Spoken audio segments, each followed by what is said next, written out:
This video contains practice suggestions for the Texas All-State Flute Etudes for the 2023 to 2024 academic year. This video in particular focuses on Etude number 2, our lyrical etude by Fürstenau.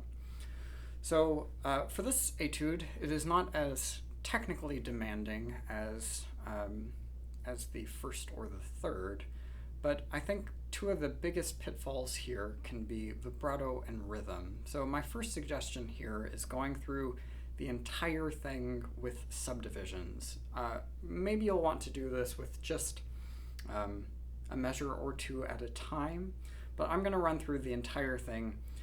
For the subdivisions here, so that they are audible, I'm going to combine the two challenges, and I'm going to work on my vibrato and clean up that rhythm. And I'm going to use 16th note pulses in that all the way through, essentially. So I'll probably lose it when we get to 30-second notes or faster, but I'll have it for certainly all of the long notes. I'm going to do this run at quarter note equals 50, and with 16th notes pulsing in that vibrato all the way through. So I'll do the first two measures so you get a sense of what that sounds like, and then I'll run through the whole thing.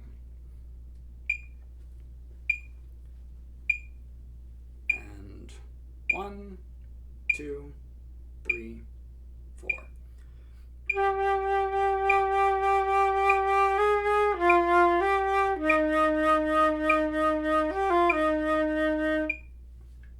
So we've got that keeping track of our pulse all the way through. So I'm going to go all the way through the etude with no repeats, and with that pulsing vibrato throughout.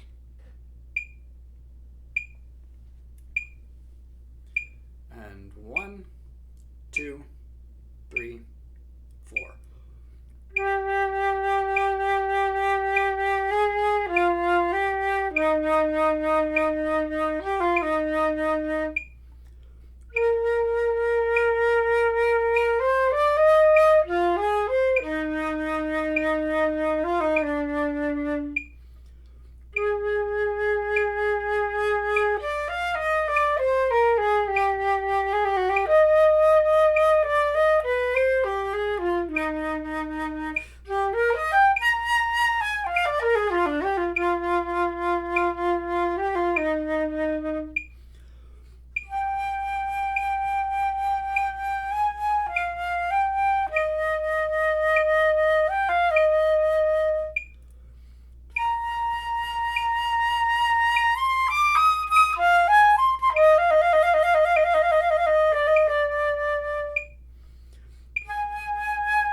Okay, so that's the whole thing with the 16th note pulses throughout.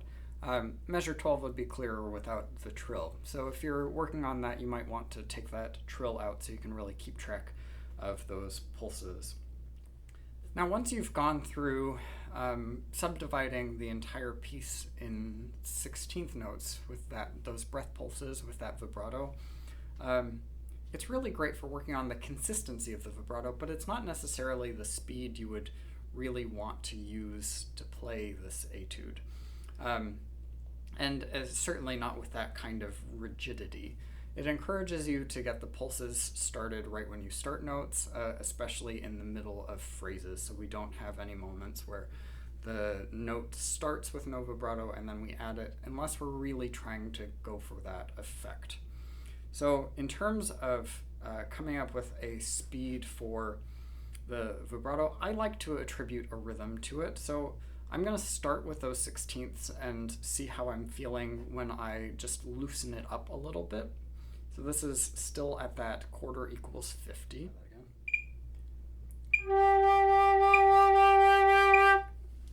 So if we soften the edges of it a little bit, it could work. But I'm going to move it up to 5s. For some people, this could be getting into faster territory for a slow piece like this and in the first octave. But let's see what that sounds like.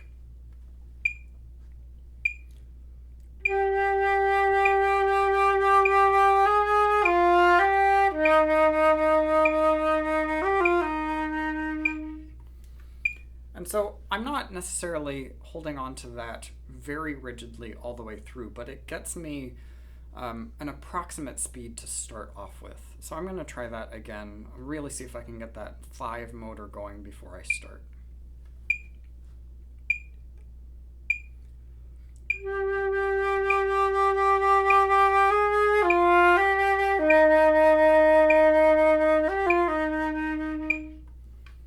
So it's in this sort of middle ground where sometimes it feels just a little bit fast. And so getting it at least as a way of spinning the vibrato can be really useful, even if you don't stick with that exact speed once you are playing the piece and not just working on it. So I really like the 5 as a sort of round way of getting the vibrato moving and something that's not going to sound very rigid and stiff like the 16th notes are inclined to. This does bring up one other comment. So in the guidelines for this etude, it suggests a possible rhythm for these turns that we have, say at measure 6. And that rhythm is totally fine. So an 8th note followed by 4 16th notes. That would sound like this here. For the context, I'm going to start at measure 5.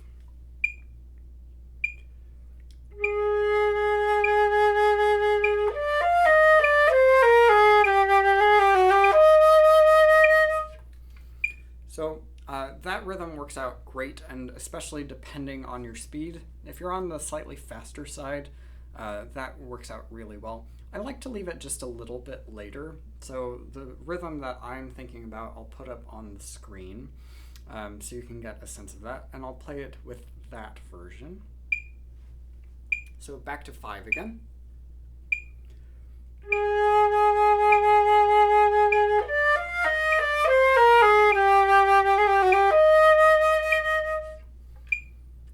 I like the motion that it gives across these big intervals. So especially if you blow through that turn, it can really make it feel a little bit more connected, a little bit more liquid between that G and the E flat here. As far as the other turn figures go, I really like the suggested rhythm. So pick up into measure 20, the 16th note, triplet 32nd notes, and 2 16th notes. So I'll go right on that. I'll count in 1, 2, 3, and then I'll play the next 4 beats. 1, 2, 3.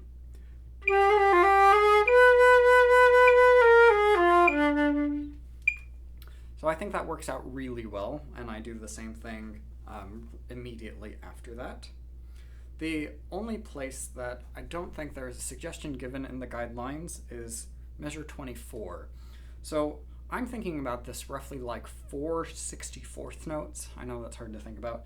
And then 2 32nd notes, 4 more 64th notes and then 2 30-second notes. So I'm going to start back at measure 23 so that you can hear the placement of the grace notes here in 24.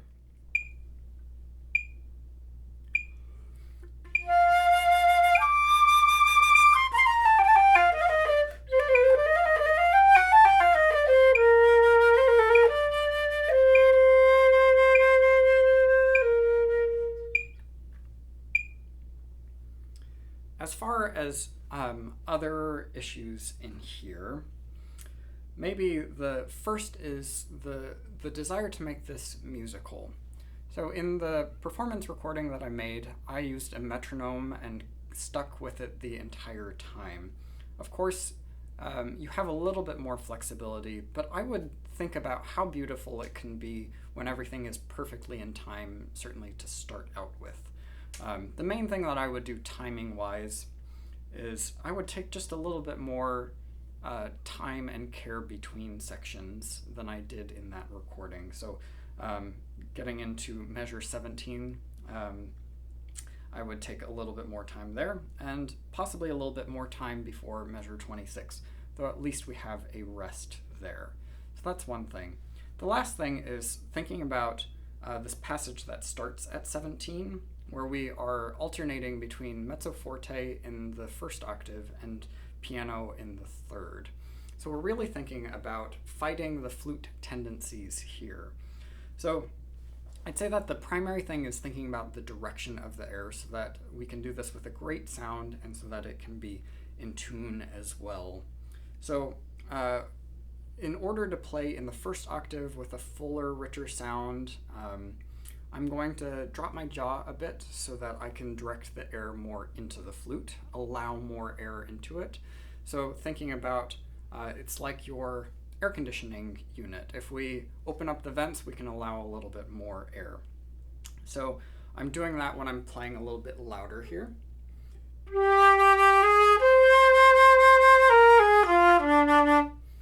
And because of the range difference, I would think about a really solid mezzo forte, maybe even taking it all the way up to forte here.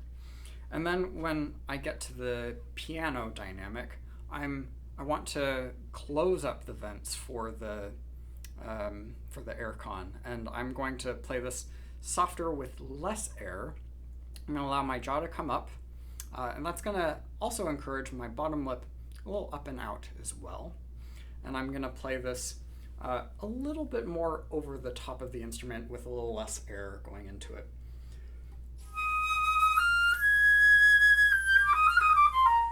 The hard part there is making sure that the air is still moving really quickly. We had just a little bit of lag in there in that run for me.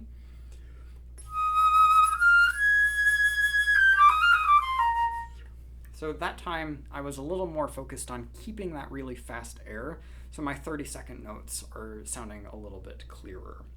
So we want to maintain airspeed that we need in each register. It's really just about volume and direction of air so that we can account for the different dynamics here. If you have any other questions about preparing this etude, please do not hesitate to reach out. I'm really having fun revisiting these Texas All-State Etudes.